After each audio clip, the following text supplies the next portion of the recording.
창세기 30장. 라헬은 야곱에게 아들을 낳아주지 못하자 언니를 시기하여 야곱에게 이렇게 말하였다. 나에게도 자식을 낳게 해주세요. 그렇지 않으면 죽어버리겠습니다. 이때 야곱이 라헬에게 화를 내며 내가 하나님이요.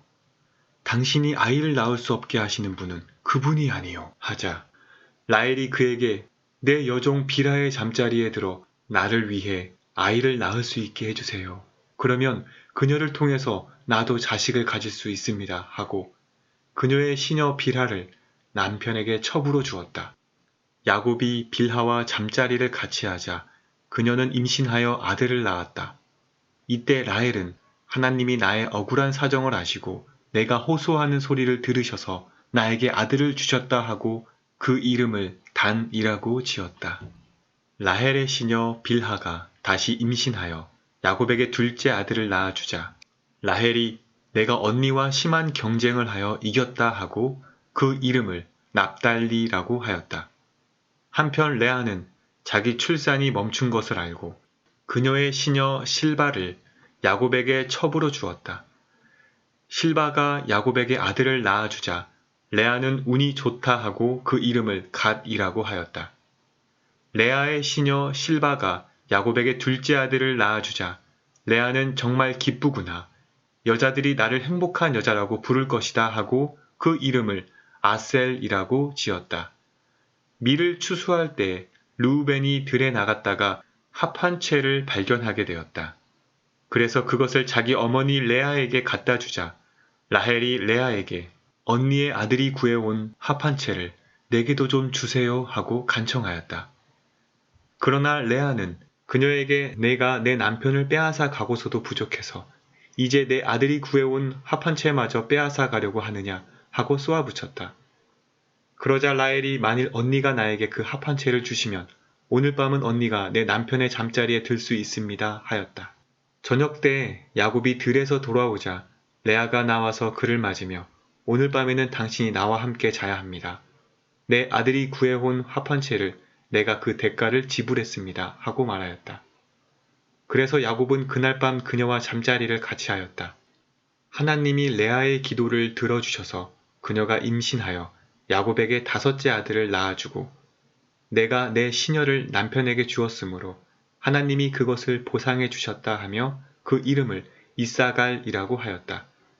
레아가 다시 임신하여 여섯째 아들을 낳고 하나님이 나에게 좋은 선물을 주셨다.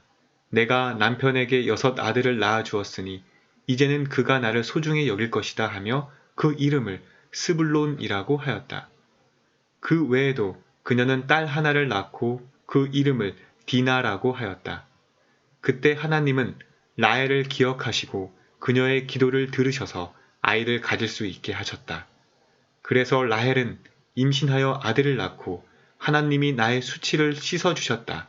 나에게 하나님이 또 다른 아들을 주셨으면 좋겠구나 하고 그 이름을 요셉이라고 하였다. 라헬이 요셉을 낳은 후에 야곱이 라반에게 말하였다. 이제 고향으로 돌아가고 싶습니다. 내가 외삼촌을 위해 일한 대가로 얻은 내 처자들과 함께 떠나게 해 주십시오. 내가 외삼촌을 위해서 어떻게 일했는지 외삼촌이 잘 아십니다. 너 때문에 여호와께서 나를 축복해 주셨다는 사실을 나는 경험을 통해서 잘 알고 있다. 내가 나를 좋게 여긴다면 그대로 머물러 있거라. 보수를 얼마나 주면 좋겠는지 말해보아라. 내가 얼마든지 주겠다. 내가 외삼촌을 어떻게 섬겼으며 외삼촌의 짐승을 어떻게 보살폈는지 외삼촌이 잘 아십니다. 내가 오기 전에는 외삼촌의 재산이 얼마 되지 않았는데 이제는 재산이 무척 많아졌습니다. 여호와께서 내 발길이 닿는 곳마다 외삼촌을 축복하셨습니다. 그러나 나는 언제나 내 가족을 위해서 일해야 합니까? 내가 너에게 무엇을 주면 되겠느냐? 당장 무엇을 주실 필요는 없습니다. 하지만 외삼촌께서 내가 제시하는 조건을 승낙하신다면 계속 외삼촌의 양떼를 먹이고 지키겠습니다. 오늘 내가 외삼촌의 짐승 가운데서 검은 양과 얼룩덜룩하고 점이 있는 양과 염소를 가려낼 테니 앞으로 그런 것이 나오면 내 삭시되게 해 주십시오. 내가 정직한지 아닌지에 대해서는 쉽게 알아보는 방법이 있습니다. 외삼촌께서 오셔서 내 품삯을 조사하실 때 만일 얼룩덜룩하지 않은 점이 없는 양과 염소가 있거나 검지 않은 양이 있으면 그것은 훔친 것으로 생각하셔도 좋습니다. 그래서 라반은 좋다, 내가 내 제안대로 하겠다 하고 바로 그날 얼룩덜룩한 무늬가 있거나 흰 반점이 있는 염소와 검은 양들을 가려내어 자기 아들들에게 맡기고 자기 짐승과 야곱의 짐승 사이에 사흘길의 간격을 두었다. 그리고서 야곱은 라반의 남은 양떼를 먹였다. 그러나 야곱은 버드나무와 살구나무와 플라타너스 가지를 꺾어서 흰 줄무늬가 생기도록 여기저기 껍질을 벗겨 그 가지들을 양들의 물 구유에 갖다 두어 양들이 물을 먹을 때 정면으로 그 가지들을 볼 수 있게 하였다. 양떼가 물을 먹으러 와서 그 가지 앞에서 새끼를 뱀으로 줄무늬가 있거나 얼룩덜룩하고 점이 있는 새끼를 낳았다. 야곱은 자기 양과 라반의 양을 구분하여 서로 섞이지 않게 하였다. 그는 건강한 것이 새끼를 뵐 때에는 그 가지를 양들이 물을 먹는 물 구유에 세워 그 자리 곁에서 새끼를 베게 하고 허약한 것이 새끼를 뵐 때에는 그 가지를 물 구유에 갖다 두지 않았다. 그러므로 허약한 것은 라반의 것이 되고 건강한 것은 야곱의 것이 되었다.